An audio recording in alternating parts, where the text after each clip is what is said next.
Hi நண்பர்களே, welcome back to உங்கள் Vinod channel. இன்றைக்கி என்ன பார்க்க போகிறோம் அப்படின்னா, இந்தியா போஸ்ட் ஜிடிஎஸில் அப்ளை பண்ணுறதுக்கான அஃபிஷியல் அப்ளிகேஷன் ஓப்பன் பண்ணிட்டாங்க.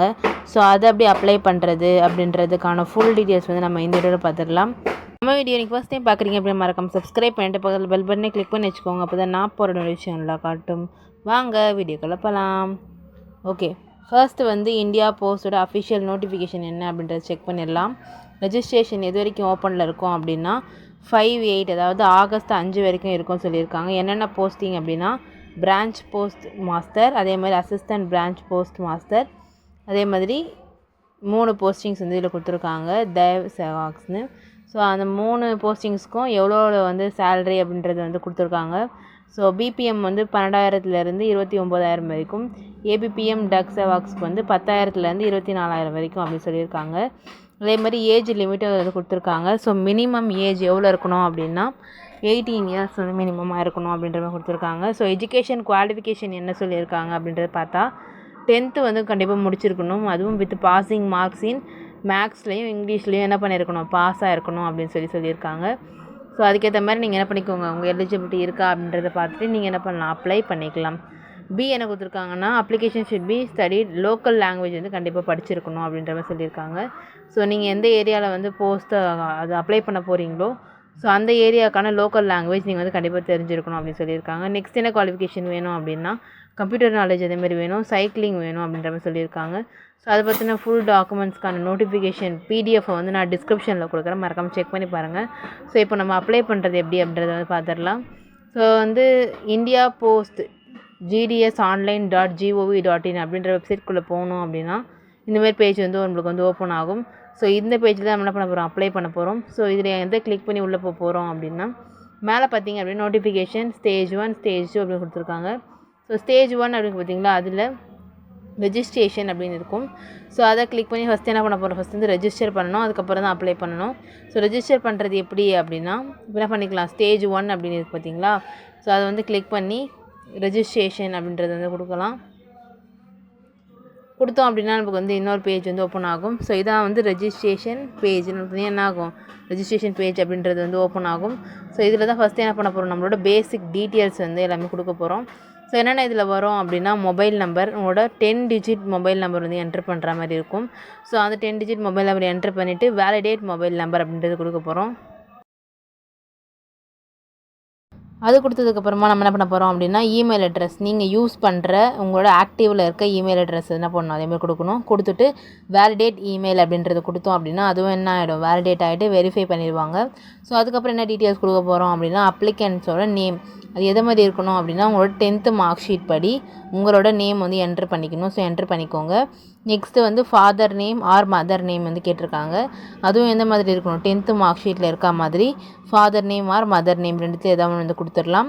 நெக்ஸ்ட் எனக்கு கொடுக்குறாங்க அப்படின்னா, டேட் ஆஃப் பர்த் கேட்டிருக்காங்க. ஸோ டேட் ஆஃப் பர்த் பொதுவாக என்ன பண்ண முடியும், 10th இருக்க சர்டிஃபிகேட்டில் இருக்க மாதிரி தான் என்ட்ரு பண்ணுற மாதிரி இருக்கும். ஏன்னா வெரிஃபிகேஷன் பண்ணும்போது டிஃப்ரெண்ட்டாக இருந்தது அப்படின்னா கண்டிப்பாக என்ன ரிஜெக்ட் பண்ணுறதுக்கு நிறைய வாய்ப்புகள் இருக்குது. ஸோ அதுக்கு நம்ம சான்ஸ் கொடுக்க வேண்டாம். அதனால் கரெக்டாக கொடுக்கும்போது என்ன பண்ணிக்கலாம், கரெக்டாக கொடுத்துக்கோங்க. நெக்ஸ்ட்டு ஜெண்டர் கேட்டிருக்காங்க, மேல் ஃபீமேல் அப்படின்னு சொல்லிட்டு. ஸோ அது என்ன ஜெண்டரோ நீங்கள் அது கொடுத்துக்கோங்க. அதேமாதிரி கம்யூனிட்டி கேட்டிருக்காங்க, அந்த கம்யூனிட்டியை நம்ம என்ன பண்ணிக்கலாம், என்டர் பண்ணிக்கலாம். அதே மாதிரி circle in which secondary school, எப்போ நீங்கள் செகண்டரி ஸ்கூல் எந்த சர்க்கிளில் வரும் அப்படின்னு சொல்கிற மாதிரி கேட்டிருக்காங்க. ஸோ தமிழ்நாடா எந்த ஒரு ஸ்டேட்டுன்னு கேட்டிருக்காங்க, அதையும் கொடுத்துடலாம். எந்த வருஷம் நீங்கள் 10th முடிச்சிங்க அப்படின்னு சொல்லி கேட்டிருக்காங்க. ஸோ அதையும் என்ன பண்ணிக்கலாம், நம்ம என்டர் பண்ணிக்கலாம். பண்ணிவிட்டு என்ன பண்ணலாம், இந்த கேப்ச்சா இருக்குது பார்த்தீங்களா, அதை என்ன பண்ணிக்கலாம், கொடுத்துக்கலாம். ஸோ கொடுத்து சப்மிட் அப்படின்றது கொடுத்துட்றோம். சப்மிட் கொடுத்ததுக்கப்புறமா என்ன ஆகும், நமக்கு நெக்ஸ்ட் பேஜ் ஓப்பன் ஆகும். ஃபஸ்ட்டு ஸ்டேஜ் ஆஃப் ரெஜிஸ்ட்ரேஷன் என்ன ஆச்சு, கம்ப்ளீட் ஆகிடுச்சு. நெக்ஸ்ட் என்ன பண்ணலாம், ஃபில் பண்ண ஆரம்பிச்சிடலாம் அப்படின்னு சொல்லி வந்துச்சு. ஸோ என்னாச்சு, அந்த பேஜ் ஃபுல்லாக ஒன் டைம் செக் பண்ணிக்கோங்க, கிளியராக கரெக்டாக எல்லாம் பண்ணியிருக்கோமா அப்படின்னு சொல்லி செக் பண்ணிவிட்டு நெக்ஸ்ட் என்ன பண்ணலாம், இதுக்கப்புறம் வேறு என்ன கொடுக்க போகிறோம் அப்படின்னா, இப்போ மெயினான ஒரு கண்டினியூ பண்ண போகிறோம். இந்த டீட்டெயில்ஸ் ஃபில் பண்ணுறது. இப்போ என்ன அப்படின்னா, ஆதார் கார்டு நம்பர் கொடுக்குற மாதிரி இருக்கும். அதே மாதிரி நீங்கள் மாற்றுத்திறனாளியா இல்லையா, பர்சன் வித் டிசபிலிட்டியா இல்லையா அப்படின்னு சொல்லி கேட்டிருக்காங்க. எஸ்னால் எஸ் கொடுத்து அந்த டீட்டெயில்ஸ் என்டர் பண்ணிக்கோங்க. அப்படி எதுவும் இல்லைனா நோன் அப்படின்ற கொடுத்து நீங்கள் நெக்ஸ்ட் ஸ்டெப் என்ன பண்ணலாம், ஜம்ப் ஆயிடலாம். நெக்ஸ்ட் லாங்குவேஜ் நீங்கள் வந்து 10th எந்த லாங்குவேஜ் படிச்சீங்க அப்படின்னு சொல்லி கேட்டிருக்காங்க. ஸோ எந்த மீடியம், அந்த மீடியம் வந்து என்டர் பண்ணிக்கோங்க. அதேமாதிரி நீங்கள் வந்து எம்ப்ளாய்டா என்ன அப்படின்னு கேட்டிருக்காங்க. எம்ப்ளாய்டுனா எஸ் போடுங்க, இல்லைனா நோன்னு போட்டிருக்கோங்க. அதேமாதிரி வெதர் எம்ப்ளாயர் என்ஓசி இஸ் அவைலபிள்னு கேட்டிருக்காங்க. ஸோ எம்ப்ளாயர் அப்படின்னா உங்களுக்கு என்ஓசி இருக்கா அப்படின்னு சொல்லி கேட்டிருக்காங்க. ஸோ அதுக்கேற்ற மாதிரி நீங்கள் என்ன எஸ் கொடுத்தீங்க அப்படின்னா அந்த டேப் வந்து ஓப்பன் ஆகும். ஸோ அதுக்கேற்ற என்ஓசி என்ன பண்ணுறோம் இதில் வந்து என்டர் பண்ணுற மாதிரி இருக்கும். ஸோ அதையும் கரெக்டாக செக் பண்ணிக்கோங்க. நெக்ஸ்ட் வந்து அப்லோட் ஃபோட்டோ, அந்த சைஸ்க்கு ஏற்ற மாதிரி கரெக்டான ஃபோட்டோ வந்து அப்லோட் பண்ணிக்கோங்க. அதேமாதிரி சிக்னேச்சர் என்ன பண்ணிக்கலாம், அப்லோட் பண்ணிக்கலாம். ஸோ எல்லா டீட்டெயில்ஸும் இந்த என்டர் பண்ணதுக்கப்புறமா சப்மிட் அப்படின்றத கொடுக்க போகிறோம். கொடுத்ததுக்கப்புறமா நம்மளுக்கு என்ன வரும் அப்படின்னா ப்ரிவ்யூ பேஜ் வந்து ஒரு ரெஜிஸ்ட்ரேஷன் டீட்டெயில்ஸ் எல்லாமே என்டர் பண்ணி ப்ரிவ்யூ பேஜ் வந்து காமிக்கும். ஸோ 1க்கு 2 தடவை கிளியராக வந்து செக் பண்ணிவிட்டு நீங்கள் என்ன பண்ணலாம், அந்த செக் பாக்ஸை கிளிக் பண்ணிவிட்டு சப்மிட் அப்படின்றது கொடுக்க போகிறோம். கொடுத்ததுக்கப்புறமா என்ன ஆகும், நம்மளோட ரெஜிஸ்ட்ரேஷன் ஃபார்ம் வந்து கம்ப்ளீட் ஆகி சக்ஸஸ்ஃபுல்லாக என்ன ஆகிடும், இது வந்து ரெஜிஸ்ட்ரேஷன் கம்ப்ளீட் ஆகிடுச்சு அப்படின்னு சொல்லி வந்து ரெஜிஸ்ட்ரேஷன் நம்பரும் வந்திருக்கும். ஸோ அதையும் நீங்கள் என்ன பண்ணிக்கோங்க, கரெக்டாக சேவ் பண்ணி வச்சுக்கோங்க. ஃபர்தர் ஏதாவது ஒரு டீட்டெயில்ஸ் செக் பண்ணுறதுக்கு உங்களுக்கு தேவைப்படும். ஸோ நெக்ஸ்ட்டு கொடுத்தோம் அப்படின்னா இந்தமாரி வந்து காமிக்கும். உங்களோட சர்க்கிள் என்ன அப்படின்றத வந்து என்டர் பண்ணிவிட்டு என்ன பண்ணலாம், வேலிடேட் இப்படி கொடுத்தோம் அப்படின்னா நம்மளோட ஃபோன் நம்பருக்கு என்ன ஃபோன் நம்பர் நம்ம என்டர் பண்ணியிருந்தோமோ அந்த ஃபோன் நம்பருக்கு ஒரு ஓடிபி போகும். ஸோ அந்த ஓடிபி என்ன பண்ணிக்கலாம், என்டர் பண்ணிவிட்டு கீழே வந்து கேப்ச்சா கொடுத்துருப்பாங்க, அந்த கேப்ச்சாவை என்ன பண்ணிக்கலாம், என்டர் பண்ணிக்கலாம். ஸோ பண்ணதுக்கப்புறமா என்ன ஆகுது, அப்ளிகேஷன் ஃபார்முக்குள்ளே வந்து என்ட்ரு ஆகுது. அப்ளிகேஷன் ஃபார்முக்குள்ளே வேறு என்னென்ன அப்ளை பண்ணுற மாதிரி இருக்கும் அப்படின்னா உங்களோட அட்ரஸ் டீட்டெயில்ஸ் வந்து கேட்டிருக்கோம். ஸோ அட்ரஸ் டீட்டெயில் வந்து உங்களோட ஆதார் கார்டில் என்ன இருக்கோ அதுக்கேற்ற மாதிரி வந்து கொடுத்துக்கோங்க. ஏன்னா வெரிஃபிகேஷன் எல்லாமே உங்கள்கிட்ட இருக்க டாக்குமெண்ட் தான் பண்ணுவாங்க. நீங்கள் வந்து அதுக்கு டாக்குமெண்ட் இல்லை நான் இஷ்டத்துக்கு கொடுக்குறேன் அப்படின்னா டாக்குமெண்ட் வெரிஃபிகேஷன் பண்ணுறப்போ என்ன ஆகும், உங்களுக்கு வந்து மிஸ்மேட்ச் ஆகும். அதனால் வந்து ரிஜெக்ட் பண்ணுறதுக்கு நிறைய வாய்ப்புகள் இருக்குது. ஸோ அதனால தான் திரும்ப திரும்ப சொல்கிறேன், கரெக்டாக உங்கள்கிட்ட டாக்குமெண்ட் என்ன இருக்கோ அதுக்கேற்ற மாதிரி வந்து கொடுத்துக்கோங்க. அதேமாதிரி கம்யூனிகேஷன் அட்ரஸ், பர்மனெண்ட் அட்ரஸ் எப்பயுமே ஆதார் கார்டில் இருக்கிறத கொடுத்துக்கோங்க. கம்யூனிகேஷன் அட்ரஸ் நீங்கள் இப்போ ரீசெண்டாக அதாவது வீடு சேஞ்ச் பண்ணியிருக்கீங்க அப்படின்னா நீங்கள் அந்த அட்ரஸ் நீங்கள் கொடுத்துக்கலாம். நெக்ஸ்ட்டு குவாலிஃபிகேஷன் டீட்டெயில்ஸ் வந்து கேட்டிருக்காங்க. அதே மாதிரி நீங்கள் ஆல்ரெடி என்ட்ரு பண்ண தமிழ்நாடு எந்த இயர் முடிச்சிங்க அப்படின்ட்டு எல்லாமே வந்து கொடுத்துருக்காங்க. அது இல்லாமல் நீங்கள் எந்த போர்டு அப்படின்னு கேட்டிருக்காங்க. ஸோ அந்த போர்டுக்கு ஏற்ற மாதிரி நீங்கள் என்ன பண்ணிக்கலாம், சிபிஎஸ்சியா எஸ்பியா அப்படின்னு என்னவோ, ஸ்டேட் போர்டா இல்லை சிபிஎஸ்சியா இல்லை வேறு என்ன என்சியா அதுமாரி என்ன வரும், உங்களுக்கு ஏன் படிச்சிருக்கீங்களோ அதுக்கேற்ற மாதிரி நீங்கள் என்ன பண்ணிக்கோங்க, இதில் வந்து என்டர் பண்ணிக்கோங்க. ஸோ மெயினாக இதில் என்ன வரும் அப்படின்னா உங்களோட லாங்குவேஜஸ் வந்து டிஃபர் ஆகிற மாதிரி இருக்கும். என்ன அப்படின்னா இப்போ நீங்கள் ஸ்கூலில் படிக்கும்போது தமிழ் இங்கிலீஷ் மட்டும் இல்லாமல் மற்றது எல்லாம் படிச்சிங்க அப்படின்னா அதுக்கு ஒரு ஆப்ஷன் இருக்குது, வித் ஆப்ஷனல் லாங்குவேஜ் அப்படின்னு சொல்லிட்டு. அப்படி இல்லை எனக்கு வந்து வெறும் தமிழ் இங்கிலீஷ் 2 மட்டும் தான் இருந்தது அப்படின்னா என்ன ஆகும், வித்தவுட் ஆப்ஷனல் லாங்குவேஜ் அப்படின்றது கொடுக்குற மாதிரி இருக்கும். ஏன்னா எனக்கு அது டவுட் வந்தது. ஸோ அதுக்கப்புறமா அதை நான் கிளியராக தெரிஞ்சுட்டு அதுக்கப்புறமா தான் என்ன பண்ணேன், இதில் வந்து என்ட்ரு பண்ணேன். ஸோ அதுக்கேற்ற மாதிரி ஆப்ஷன்ஸ் தான் உங்களுக்கும் அது கிளிக் பண்ணதுக்கப்புறமா ஓப்பன் ஆகும். ஸோ இப்போ என்ன பண்ணிக்கலாம், state board of school examination Tamil Nadu அப்படின்றது இருக்குது பார்த்தீங்களா, அதில் வித்தவுட் ஆப்ஷனல் லாங்குவேஜ் அப்படின்றது வந்து கொடுக்க போகிறோம். ஏன்னா இவங்க நான் படித்தது என்ன அப்படின்னா எக்ஸ்ட்ரா லாங்குவேஜ் எதுவும் இல்லை, வெறும் தமிழ் இங்கிலீஷ் மட்டும்தான், கவர்மெண்ட் ஸ்கூலில் தான். ஸோ அதனால் நிறைய லாங்குவேஜ் வந்து அவ்வளோவா நம்ம எதிர்பார்க்க முடியாது. அதனால் தமிழ் இங்கிலீஷ் மட்டும் இருக்கிறதுனால வித்தவுட் ஆப்ஷனல் லாங்குவேஜ் அப்படின்றது கொடுத்தாச்சு. கொடுத்ததுக்கப்புறமா ரிசல்ட் டைப் என்ன அப்படின்றத கேட்டிருக்காங்க. ஸோ நீங்கள் அதை மார்க்ஸாக பர்சன்டேஜா அப்படின்னு சொல்லி கேட்டிருக்காங்க. ஸோ மார்க்ஸ் அப்படின்றத வந்து கொடுத்துடலாம். கொடுத்ததுக்கப்புறமா என்ன ஆகுது, நம்மளோட சப்ஜெக்ட்ஸ் எல்லாமே வந்து ஓப்பன் ஆயிடுச்சு. ஸோ அதுக்கேற்ற மாதிரி என்ன சப்ஜெக்ட் நீங்கள் படிச்சிங்களோ அதில் செலக்ட் பண்ணிவிட்டு அதோட மார்க்ஸை கரெக்டாக மார்க் ஷீட்டை பார்த்து என்ன பண்ணிக்கோங்க, என்டர் பண்ணிக்கோங்க. ஸோ என்டர் பண்ணதுக்கப்புறமா இப்போ எல்லா மார்க்ஸும் என்ன பண்ணிக்கோங்க, கரெக்டாக என்னென்ன மார்க்ஸ் கரெக்டாக எடுத்துருக்கீங்க அப்படின்றத பார்த்து நீங்கள் என்ன பண்ணிக்கணும், என்டர் பண்ணிக்கணும். என்டர் பண்ணதுக்கப்புறமா சேவ் அண்ட் கண்டினியூ அப்படின்றது வந்து கொடுக்க போகிறோம். ஸோ ஒரு சில இங்கிலீஷ் தமிழ் இங்கிலீஷ் என்ன இருக்கும் மாறி இருக்கும் சர்டிஃபிகேட்ஸில். ஸோ கரெக்டாக அந்தந்த மார்க் ஏற்ற மாதிரி அந்தந்த மார்க் பாக்ஸில் வந்து கொடுத்துக்கோங்க. ஸோ இப்போ வந்து எல்லா மார்க்ஸும் என்ன பண்ணிக்கலாம், என்டர் பண்ணிக்கலாம்.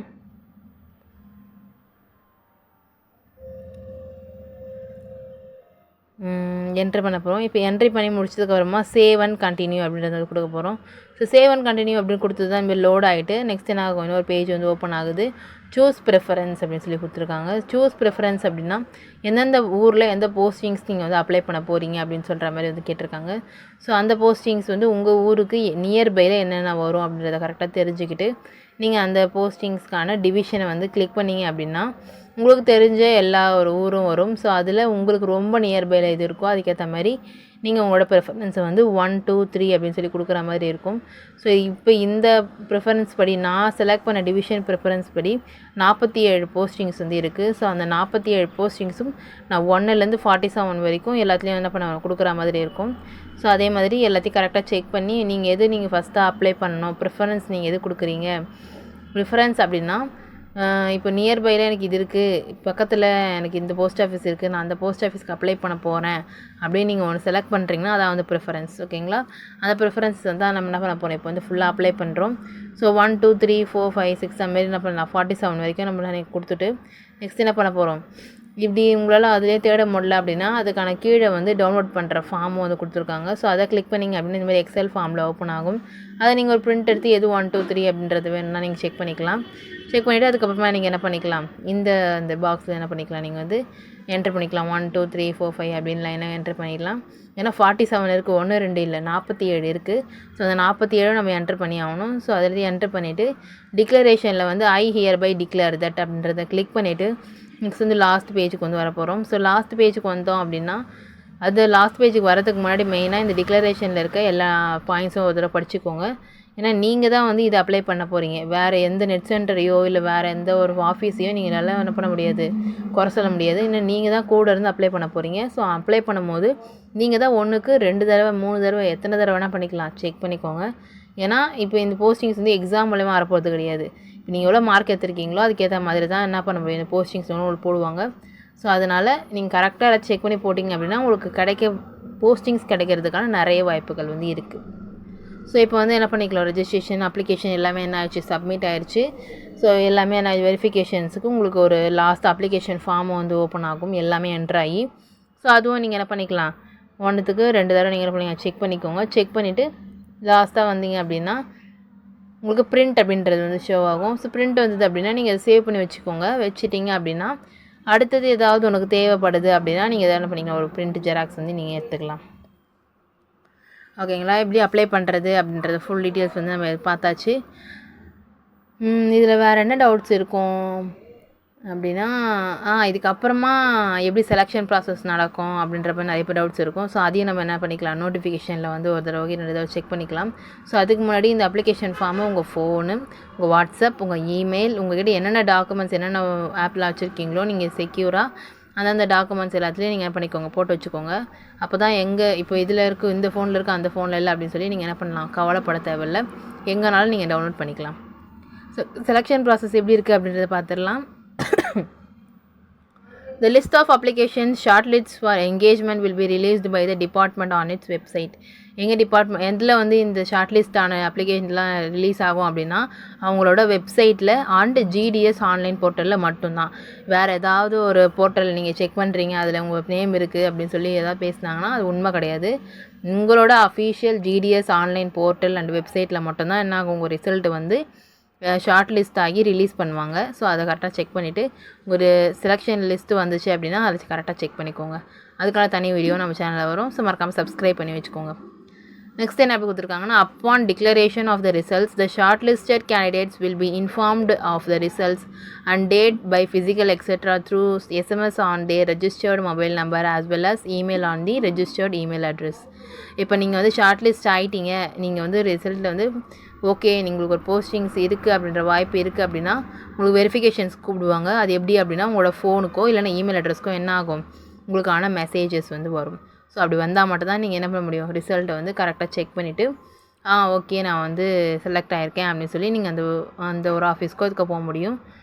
நெக்ஸ்ட் என்ன சொல்லியிருக்காங்க, ஹவவர் இன் கேஸ் ஆஃப் நான் ரெசிப்ட் ஆஃப் எஸ்எம்எஸ் வரல, ஒரு எல்லாருக்கும் என்ன ஆயிரும், எஸ்எம்எஸ் மூலமா அந்த ரிசல்ட் வந்துடும். அப்படி உங்களுக்கு வரல அப்படின்னா பாஸோ ஃபெயிலோ நீங்கள் செலக்ட் ஆகிருக்கீங்களோ இல்லையோ உங்களுக்கு வந்து வந்துடும். அப்படி எதுவுமே வரல அப்படின்னா நீங்கள் என்ன பண்ணணும், அந்த வெப்சைட்டில் அஃபீஷியல் வெப்சைட்டில் தான் போய் நீங்கள் என்ன பண்ணணும் பார்க்கணும். Department would not be responsible சொல்லியிருக்காங்க. ஸோ கரெக்டான அஃபிஷியல் வெப்சைட்டில் நீங்கள் செக் பண்ணிக்கோங்க. அதே மாதிரி நீங்கள் செலக்ட் ஆகிட்டீங்க, அதுக்கு என்னென்ன டாக்குமெண்ட்ஸ் கொண்டு போகணும் அப்படின்னு நீங்கள் யோசிச்சிங்க அப்படின்னா அதுக்கான லிஸ்ட்டும் அந்த நோட்டிஃபிகேஷன்லேயே வந்து கொடுத்துட்டாங்க. 2 sets of self attested photo copies submission கொடுத்துருக்காங்க. ஸோ என்னென்ன டாக்குமெண்ட்ஸ்லாம் வந்து வரும் அப்படின்னா மார்க் ஷீட், ஐடென்டிஃபை ப்ரூஃப், அதாவது ஆதார் கார்டு, என்ன உங்களோட ஐடென்டிஃபை கார்டு இருக்கோ அது எல்லாமே கொடுத்துடலாம். கம்யூனிட்டி சர்டிஃபிகேட், அதாவது கேஸ்ட் சர்டிஃபிகேட், பிடபிள்யூடி அப்படின்னா நீங்கள் அந்த சர்டிஃபிகேட் கொடுக்கணும். இடபிள்யூஎஸ்னா அந்த சர்டிஃபிகேட் கொடுக்கணும். டிரான்ஸ்ஜெண்டர்னா அந்த சர்டிஃபிகேட் கொடுக்கணும். டேட் ஆஃப் பர்த்துக்கான ப்ரூஃபும் கொடுக்கணும். அதேமாதிரி medical certificate issued by medical சர்டிஃபிகேட்டும் கண்டிப்பாக கொடுத்தாகணும். அதேமாதிரி certificate issued by competent authority in respect of knowledge of tribal. இப்போ இது இல்லாமல் வேறு அருணாச்சல் பிரதேஷில் இருக்கவங்களுக்கு மட்டும் தான் அது லாஸ்ட் பாயிண்ட். ஸோ நம்மளுக்கு நீங்கள் அருணாச்சல் பிரதேசம் பார்க்குறீங்க அப்படின்னா உங்களுக்கான டாக்குமெண்ட்ஸ் வரும். அப்படி இல்லை அப்படின்னா உங்களுக்கு என்ன ஆகுது, இந்த டாக்குமெண்ட்ஸ் வந்து வராது. ஸோ ஜிடிஎஸ் எப்படி அப்ளை பண்ணுறது, அதுக்கு என்ன நோட்டிஃபிகேஷன் கொடுத்துருக்காங்க, ஸோ எப்படி அதை அப்ளை பண்ணி ஷார்ட் லிஸ்ட் பண்ணால் எப்படி நம்ம ரிசல்ட் வரும் அப்படின்ற ஃபுல் டீட்டெயில்ஸ் வந்து உங்களுக்கு புரிஞ்சிருக்கும் அப்படின்னு நினைக்கிறேன். இதே மாதிரி நிறைய அப்டேட்ஸ் வேணும்னா மறக்காமல் சப்ஸ்கிரைப் பண்ணிக்கோங்க. ஓகே, இந்த வீடியோ உங்களுக்கு வந்து யூஸ்ஃபுல்லாக இருக்கும் அப்படின்னு நினைக்கிறேன். உங்களோட டவுட்ஸ் எதுனால கமெண்ட்டில் சொல்லுங்கள். இல்லை எந்த கமெண்ட்னாலும் நான் வந்து கண்டிப்பாக ரிப்ளை பண்ணுவேன். ரிப்ளை பண்ணாமல் இருக்க மாட்டேன். மறக்காமல் வந்து கமெண்ட்டில் சொல்லுங்கள். டவுட்ஸ் இருக்குது, வேறு இது சம்மந்தப்பட்டது இல்லை அப்படின்னாலும் வேறு ஒரு ஸ்கீம் அப்ளை பண்ணணும், வேறு ஒரு ஜாப்க்கு அப்ளை பண்ணணும், கவர்மெண்ட் ஜாப், ப்ரைவேட் ஜாப், ஒரு அப்ளிகேஷன் போடுறது, அதே மாதிரி இந்த எக்ஸாம்ஸ்க்கு நான் ப்ரிப்பேர் பண்ணிகிட்ருக்கேன், அதுக்கான ஸ்டெப்ஸ் எதுனாலும் நீங்கள் என்ன பண்ணிக்கலாம் மறக்காமல் கமெண்ட்டில் சொல்லுங்கள். இந்த வீடியோ பிடிச்சிருந்தா மறக்காமல் லைக் பண்ணிவிட்டு உங்கள் ஃப்ரெண்ட்ஸ் அண்ட் ஃபேமிலிஸ்க்கும் இது தெரிஞ்சுக்கணும் அப்படின்னாலும் நீங்கள் என்ன பண்ண மறக்காமல் ஷேர் பண்ணி விட்டுட்டு சப்போர்ட் பண்ண சொல்லுங்கள். மறக்காமல் சப்ஸ்கிரைப் பண்ணாதவங்க சப்ஸ்கிரைப் பண்ணிவிட்டு பாருங்கள். நெக்ஸ்ட் ஒரு புதில் சந்திக்கிறேன். அன்டில் தென் பை ஃப்ரம் உங்கள் வினோ.